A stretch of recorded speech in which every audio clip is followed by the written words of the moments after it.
A few years ago, Michael Bates commissioned Geoffrey Withers to assist with some of Sealand's developing business plans, including that involving a joint venture with Cyprus-based IT company Havenco.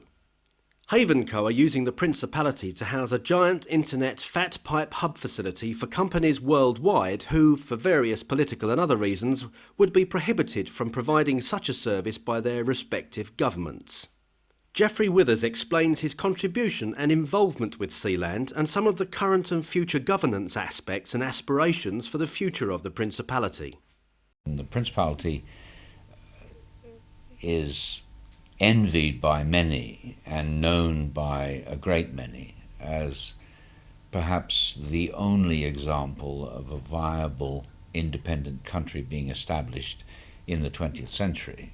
There were other countries, of course, established in the 19th century, in the 18th, and so on. But in the 20th century, the Principality really gets the nod as the only candidate. In going through the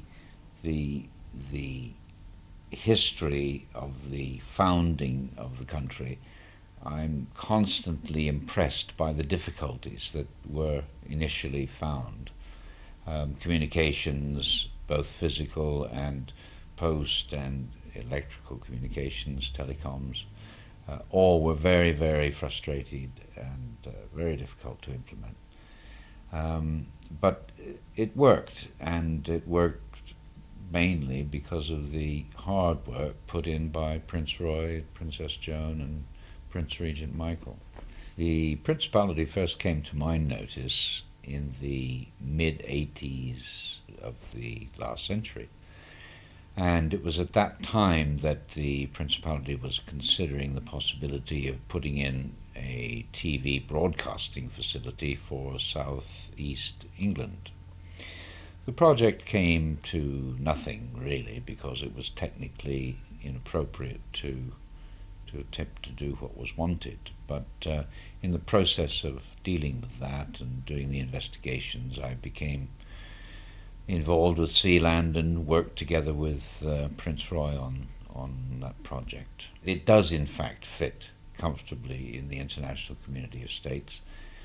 It has its own territory, it has its own population, it has its own sustaining utilities, power, fresh water, what do you do with refuse, these issues that are to do with how to run a country, which many people take for granted. The de facto recognition simply says, are we here?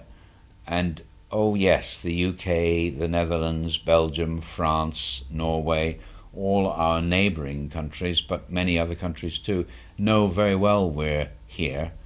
We've been here for nearly 40 years, and our intention is, of course, to stay for another 40 at least, if not more. So I suppose there is another sector which needs to be considered, and that's the Sealand Guard, and they're responsible for making sure the place is safe physically and no unknown visitors come knocking at doors. That has happened in the past, so the Principality's concerned with that. But while the Bates family and their associates must surely be commended for their sheer determination and hard work in initiating and maintaining the Sealand project, they are really quite normal people.